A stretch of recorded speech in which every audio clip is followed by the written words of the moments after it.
Welcome to another episode of the Mark and Mike Show. Just me once again. This time I'm taking a week-long 3,000-mile adventure on my GS from Portland, Oregon down to Phoenix, Arizona and back, visiting family and friends along the way. This will be a 6-part series. In this first part, I'm going to have a 800-plus mile day as I ride from Portland, Oregon to just south of Salt Lake. So here we are, downtown Portland, at the start of a week-long adventure. So today I'm heading to Utah, a little over 800 miles, going to be a long day. Going to spend a couple days with my daughter, and then I'm heading down towards Las Vegas to spend a couple days with my mom. Then I'm heading down to the Phoenix area to spend a couple days with my dad and my brother. And I left the house at just a little bit after 5. And unfortunately, the trip has gotten off to a bad start because I stopped off at the office in order to feed our cat and drop off some stuff. And while I was there, I was only there for about 15 minutes, somebody stole the backpack off the back of my bike. And the backpack had food bars, water, a gift for my grandson, I forget what else. So I think the big negative there is I use the backpack for extra storage, so as I start to get hot I can pull things off. Luckily I didn't have anything that was needed for the trip other than the water. I'll have to stop and pick up some water and food bars. It just pisses you off though that somebody can do that. But I'm not going to let that ruin my trip. If that's the only problem, I'm not going to complain. So according to the GPS, I should get there about 6:30 tonight. I have a feeling it's going to be 9:30 by the time I stop for meals and gas. Take a couple of quick little breaks. Hopefully sooner than that, we'll see. So we've made it into the Columbia Gorge, which is just outside of Portland. According to the GPS, I have 782 miles to go. Total for today is around 830. So I'm just getting started. Pretty nice day for a ride though, nice and cool. 59 degrees out, good temperature, good riding temperature. So there's Multnomah Falls. Probably doesn't show up too well on the GoPro. Pretty place though. And the Columbia Gorge would be probably one of the more scenic parts of this trip. This and I'm guessing down by St. George. But of course, since I'm from here, this is just like my backyard, so I probably don't appreciate it as much as I should. And I've been through here probably 100 times. Beautiful morning for a ride. Don't know how that shows up on the GoPro, but it's gorgeous out there. Okay, so it is now 10:30. What do I have? 550 miles to go. We're just about to La Grande. So I thought I'd pull over and put the camera on just because it's so pretty going through here. Unfortunately, I should have started the camera just a little bit sooner because it was a little further back. But I don't like wearing the camera the whole time because it just adds a little bit of weight to the helmet. Not much, but on a long trip like this, it makes a difference. Sorry about getting the camera mounted a little bit crooked there. It takes me a few stops before I figure that out. So we are still in Oregon. I've done about 300 miles, got 533 to go, and I'm feeling pretty good. A little bit tired, not too tired. And it's just beautiful up here. This is definitely beautiful. All right, so we just turned on to I-84 heading south towards Ogden. And we are still in Idaho, but about to enter Utah. It is now 5:48 in the evening. Been riding nonstop all day. Only 197 miles to go. We're getting close. So far it's been a pretty uneventful ride. Had just a touch of rain, not very much. Speed limit's 80 through most of Idaho. Been making pretty good time. It's hard to believe that I left the house at 5 this morning. So far I've stopped for lunch and breakfast. don't think I'll be stopping for dinner because I ate an awfully late lunch. And then I've also been snacking on food bars.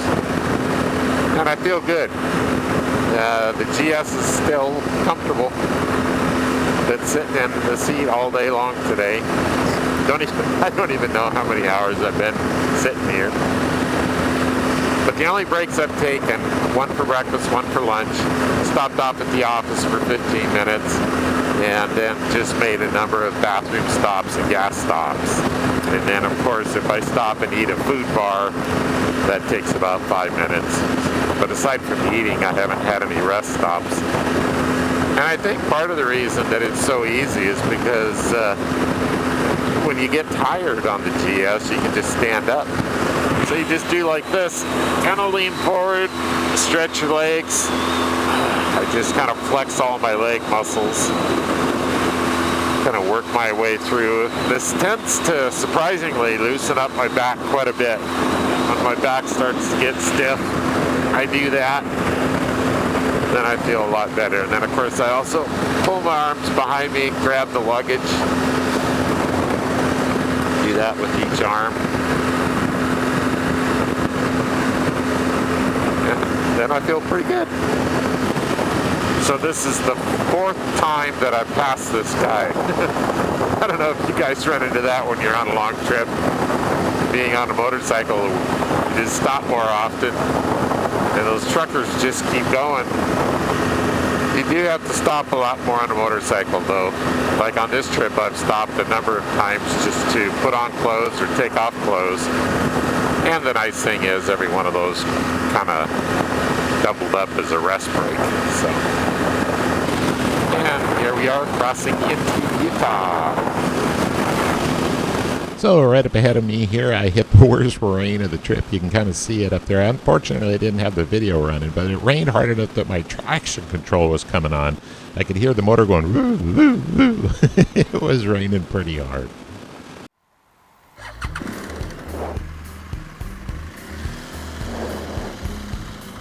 Alright.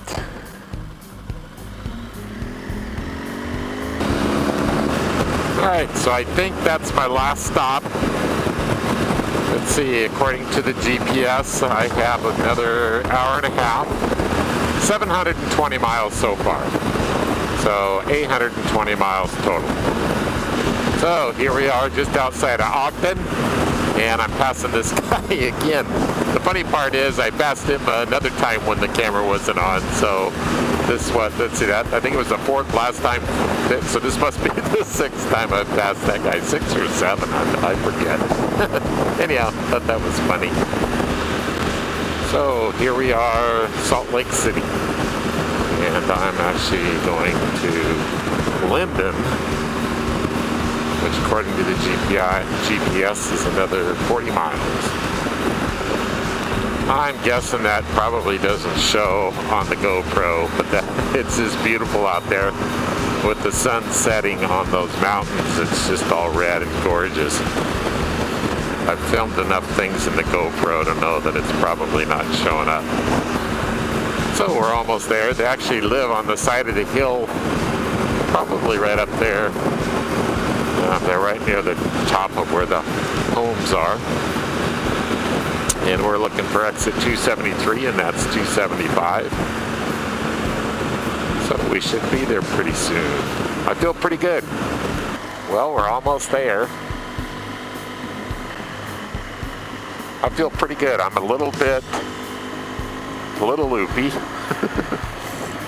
but I feel pretty good. So I made it to their house by a little bit after 8:30, was able to get some dinner, and then we spent the next day just hanging out and having fun. All right, Ethan, we're gonna get a video.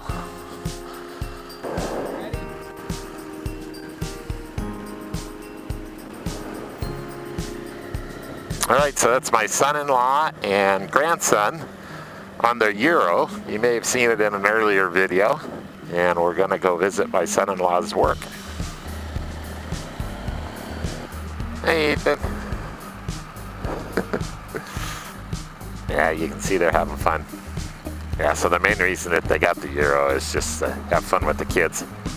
And for those of you out there who aren't grandpas yet, I gotta tell you, being a grandpa is a lot of fun. I had no idea how much joy grandkids bring to your heart. It's